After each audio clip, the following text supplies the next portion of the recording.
Bonjour à toutes et à tous, nous sommes très heureux de vous retrouver pour un nouveau numéro d'Histoire sur Radio Césaire. Oh non, encore de l'histoire. Bon, d'accord, la prochaine fois, c'est toi qui choisis le sujet. Let's go!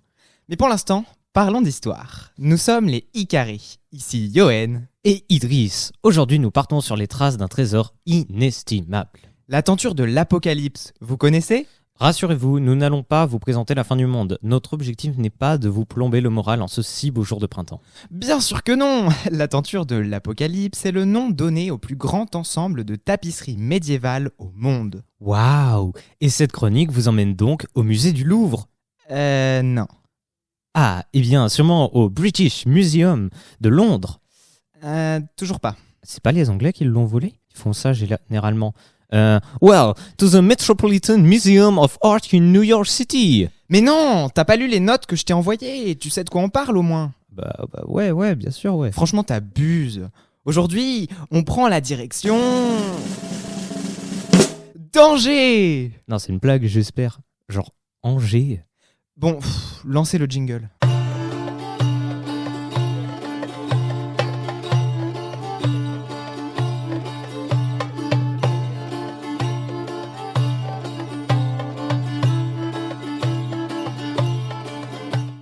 Pour comprendre ce qu'est cette tenture de l'Apocalypse, définissons dans un premier temps les mots tenture et apocalypse.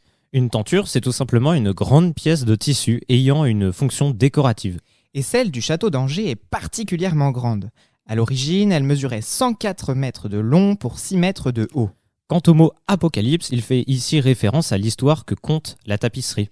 Et oui, figurez-vous qu'au Moyen-Âge, toutes les tapisseries, broderies ou tentures se veulent conteuses d'histoires, des bandes dessinées avant l'heure. Pour ce qui est de la tenture de l'Apocalypse, elle retrace un épisode biblique tiré du livre des Révélations, le dernier livre du Nouveau Testament chrétien. Il fut écrit par Jean de Patmos au 1er siècle de notre ère. Il y expose des visions qu'il aurait reçues de Dieu concernant la fin du monde et donc de l'Apocalypse. Et c'est pourquoi on peut y observer des monstres, Des démons, des squelettes, des dragons. les très fameux chevaliers de l'Apocalypse. Ce récit porte, comme vous l'aurez compris, sur le combat éternel du bien contre le mal. Mais cette tenture ne respecte pas scrupuleusement le texte d'origine. En effet, l'on y trouve également des références propres au XIVe siècle, celui de sa réalisation. Par exemple, il s'avère que certains monstres et démons présentés sont des Anglais. Attends, t'es sûr de ce que t'as marqué là? Mais tu te moques de moi, t'as travaillé ou pas? Non, mais j'étais occupé, ok? Parcoursup, ça prend du temps. Eh bien oui, des Anglais. Certes, la tenture de l'Apocalypse était d'abord et avant tout un support religieux, mais elle avait également un usage politique. Ainsi, sur certains de ses pans, des éléments et personnages sont en fait issus du contexte politique de l'époque, soit la guerre de 100 ans. Ah, ok. Et donc je présume que le prince noir dépeint sur l'une de ces scènes de la tapisserie, un certain Édouard de Woodstock, fait partie de cela. Tout à fait, c'est le fils du roi Édouard III d'Angleterre. Il était surtout connu comme étant un guerrier sanguinaire et sans pitié aucune qui massacrait tout le monde, y compris les blessés. Sympathique, n'est-ce pas ? Très joyeux, en effet. D'autant plus que la tapisserie de l'Apocalypse brosse des tableaux tout aussi tragiques, tels que la pandémie de peste noire ayant anéanti un tiers de la population européenne entre 1337 et 1453. On peut également citer les grandes famines du Moyen-Âge qui causèrent des milliers de morts, dont celle très célèbre de 1315 à 1317. C'est dans ce contexte de guerre de 100 ans que la tenture de l'Apocalypse est commandée par le frère du roi de France, le duc Louis Ier d'Anjou, en 1375. Exactement. Il y fait valoir la légitimité de la France en ces temps quelque peu tourmentés. Cette tenture a donc clairement un but de propagande, étant donné que c'est une œuvre destinée à être admirée. Il faut dire que Louis Ier d'Anjou est friand de grandes tapisseries et de beaux objets. Bref, il aime le luxe. Ainsi, il souhaite posséder une tenture digne de ce nom afin d'embellir son château. Cette commande démesurée a bien sûr pour but d'exposer son prestige et sa fortune aux yeux de tous. Eh oui, mais n'oublions pas que Louis Ier d'Anjou est le frère du roi de France et qu'à ce titre, il peut se permettre quelques petites folies. On ne sait pas exactement où est réalisée cette tapisserie, mais la qualité technique de l'ouvrage laisse penser qu'elle fut tissée à Paris, dans notre bonne vieille capitale. Les modèles sont conçus par Jean de Bruges, le peintre du roi de France, et la réalisation est effectuée par les meilleurs artisans du royaume.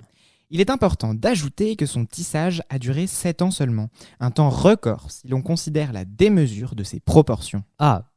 Justement, revivons l'incroyable épopée de cette tenture. Pour revenir jusqu'à nous, elle a parcouru un long chemin. Super. Sauf que dans le temps qui a suivi sa création, il se passe pas grand-chose en fait. Vraiment, rien d'exceptionnel. Hein. La tapisserie de l'Apocalypse demeure à Angers et c'est à peu près tout. Elle ne change qu'une fois de main au profit de la cathédrale d'Angers via clause spéciale dans le testament d'un des descendants de Louis Ier d'Anjou. Si c'est pas de l'argent jeté par les fenêtres, tout ça. Payer une fortune, une immense tapisserie, tout ça pour qu'on n'en fasse rien, c'est absurde. Mais si, elle est utilisée. La tenture de l'Apocalypse servait de décor lors d'événements officiels tels que des mariages ou de grandes cérémonies princières. Elle était exposée en extérieur, de telle sorte que le tissage représentant le ciel et celui présentant le sol se confondaient dans le paysage. Elle ne faisait plus qu'un avec l'horizon. Waouh, ça c'est de la tapisserie. Maintenant, faisons un bond dans le temps. 4 siècles après la réalisation de la tenture arrive l'année 1789. C'est la Révolution française. On espère ne rien vous apprendre en vous disant que lors de la période révolutionnaire, les Français combattent tout ce qui a trait à l'Ancien Régime. Et c'est pourquoi l'Église, qui était partie intégrante de la monarchie de droit divin, en est une cible privilégiée. La cathédrale d'Angers ne déroge pas à la règle. Elle n'est pas brûlée, mais saccagée, et la tenture de l'Apocalypse lui est arrachée. La précieuse tapisserie est d'abord mise en vente, mais ne trouve aucun acheteur. C'est pourquoi elle est découpée en plusieurs morceaux et distribuée aux Angevins.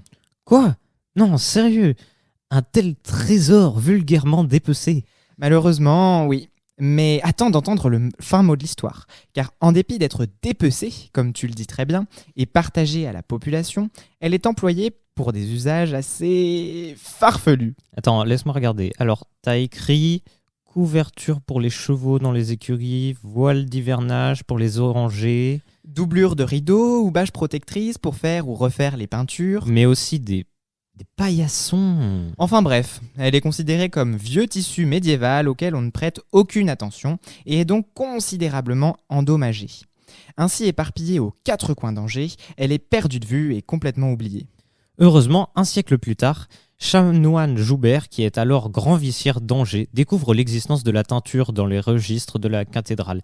Il se prend de passion pour ce trésor et décide de consacrer sa vie à la sauver. Première étape, et pas des moindres, il s'agit de retrouver une à une les pièces de ce puzzle de tissu qui sont éparpillées un peu partout dans l'Anjou. Et même plusieurs années de recherche ne suffisent pas à toutes les ressembler. Dans l'espoir d'une restauration, il publie en 1848 un premier rapport sur l'état des morceaux rescapés de la tenture, qui sont, sans grande surprise, en très mauvais état. Cette restauration dura 15 ans. Couture, doublure, tissage, voire même retissage de pans entiers de la tapisserie, quasiment tout est à refaire. Sans oublier les lavages afin de la rendre propre comme un sous-neuf et présentable au grand public. C'est sûr qu'après avoir servi de couverture pour les chevaux, un bon nettoyage, c'est pas du luxe. Cette rénovation est un énorme succès grâce au travail sérieux et méticuleux qui a permis de reproduire assez fidèlement l'œuvre d'origine, du moins autant que l'a permis l'état des morceaux trouvés. De plus, l'engouement suscité par cet exceptionnel témoin de son époque provoque sa renaissance. Durant toute la fin du XIXe siècle, elle voyage dans le monde entier, passant par de nombreux musées et étant présentée lors d'expositions universelles pour répondre au vif intérêt de la culture et l'histoire du Moyen-Âge. Mais arrive rapidement une date très importante pour la démocratie en France, 1905 et la loi de séparation des églises et de l'État. La tenture de l'Apocalypse devient à ce moment propriété publique, même si elle continue d'être exposée dans la cathédrale. Toutefois, cet arrangement est loin d'être satisfaisant pour les deux parties, et c'est pourquoi en 1952, l'évêque d'Angers Henri-Alexandre Chapouli décide de céder les droits de l'Église sur la tenture de l'Apocalypse.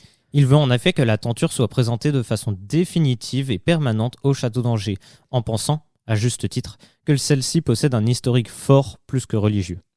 Et seulement 2 ans plus tard, la galerie de Bernard Vitry, où est exposée la précieuse tenture, est inaugurée, permettant aux visiteurs du château de l'admirer pour la première fois. Nous voici enfin revenus au point de départ de cette chronique. La boucle est bouclée. Oui, enfin, pas tout à fait, étant donné que toutes les pièces de la tenture de l'Apocalypse n'ont pas encore été retrouvées et qu'elle est bien loin de son état d'origine. Encore très récemment, au printemps 2020, sont retrouvés une trentaine de fragments de la tapisserie dans la galerie d'art privé Raton-Ladrière, lors d'un rangement des réserves. En effet, Charles Raton les avait, en 1924, achetés auprès d'un marchand d'art allemand sans comprendre leur lien direct avec la tenture d'Angers. On peut dire qu'ils ont fait de la route, ces morceaux. Heureusement, la galerie fait don à l'État de ces précieux fragments, lesquels rejoignent sans attendre la galerie Bernard Vitry.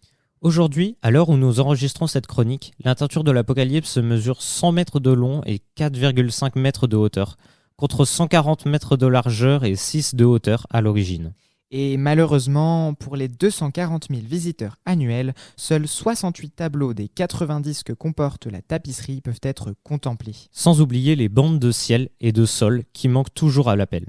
Toutefois, la tenture de l'Apocalypse est dans un état de conservation remarquable et son importance est cruciale. Et pour cause, elle représente le plus grand et le plus ancien ensemble de tapisseries au monde, bien qu'il en existe d'autres telles que, par exemple, la tapisserie de Bayeux. En plus d'être un trésor, que dis-je, une pépite du patrimoine français, elle est depuis 2023 dans le registre international Mémoire du monde de l'UNESCO, une institution régie par l'ONU. Ainsi donc, elle est surtout reconnue pour le témoignage qu'elle offre de son époque. Il faut dire que la diversité des représentations de cette tenture, couplée avec le réalisme des images, permet un véritable retour aux sources, qui permet de répondre à de nombreuses interrogations sur le XIVe siècle. Comment tient-on une épée au Moyen-Âge? À quoi ressemblaient les fortifications, aujourd'hui disparues, des villes à la fin du XIVe siècle? Et plus que tout, les détails foisonnants font de cette tenture une véritable fenêtre ouverte sur le Moyen-Âge. Équipement des chevaliers, maniement des armes, instruments de musique, plantes, costumes, mobilier, architecture gothique. Ce qui amène parfois à voir cette tapisserie comme un livre historique à part entière. Merci à vous d'avoir écouté jusqu'à la fin cette chronique d'histoire sur la tenture de l'Apocalypse, une œuvre importante qui nous a tous les deux profondément marqués de par son histoire, sa démesure et le témoignage hors du commun qu'elle représente. En ce sens, nous vous conseillons vivement d'aller la voir de vos propres yeux au château d'Angers. Ça vaut vraiment le déplacement. Et pour la prochaine chronique, c'est moi qui choisis le sujet. Youhou! Je vous préviens, l'ambiance va changer radicalement. Nous parlerons aussi d'un art, mais duquel mystère. Aucun spoil. Merci à vous, chers auditeurs, pour votre présence infaillible à nos côtés et à la prochaine pour une nouvelle chronique. Sur Radio Césaire.